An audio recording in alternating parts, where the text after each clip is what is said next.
Hello বন্ধুরা, আপনারা কেমন আছেন? নিশ্চয়ই খুব ভালো আছেন।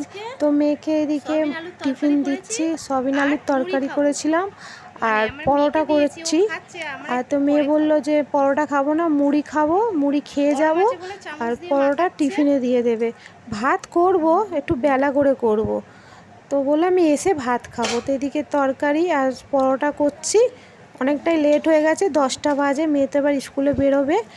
আর এদিকে মেয়ে ড্রেস পরছে, তো আমি এদিকে পরোটাটা করে নিচ্ছি। মেয়েকে আগে দিয়ে দেবো, তারপরে হাজব্যান্ডকেও দেবো।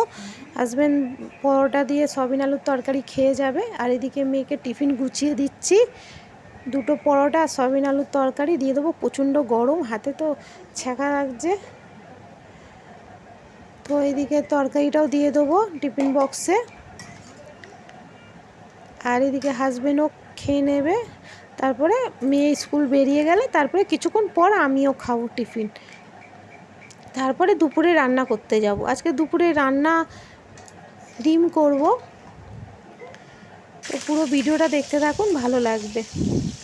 তো এদিকে চলে এসেছি রান্না করতে। তো মেয়ে এদিকে চলে গেছে স্কুলে, হাজব্যান্ড দিতে গেছে। আর এদিকে পেঁয়াজ কষবো, তারপরে মশলা দিয়ে ডিম আজকে ভেজেই করছি, ভেজেই তরকারি করব। আজকে ডিম ভেজে ঝোল করছি।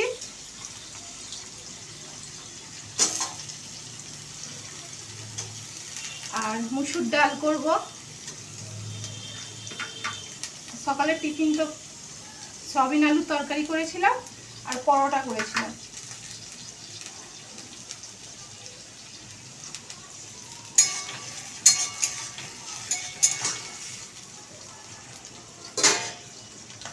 তো আজকে মেয়ে ভাত খেয়ে যায়নি, কেন অনেকটা লেট হয়ে গেছে। মুড়ি আর সয়াবিন আলুর তরকারি। তো আজ তো হচ্ছে বুধবার, আজকে গণেশ পুজো। তো এদিকে মেয়ে আর আমি বেরিয়ে পড়লাম ঠাকুর দেখতে বিকেলবেলা। মেয়ে কোচিং থেকে ফেরার পথে দুজনেই ঠাকুর দেখছি। আর হাজব্যান্ড তো ডিউটি আছে, তাই জন্য তো সময় নেই, ছুটিও নেই। তাই জন্য আমি আর মেয়ে দুজনেই ফেরার পথে ঠাকুর দেখছি। 4-5টা ঠাকুর দেখেছি, বেশ ভালোই বেশ পুজো হয়েছে। এই একটা প্যান্ডেল হয়েছে, খুব ভালোই প্যান্ডেল হয়েছে। 4-5টা গণেশ পুজো দেখলাম।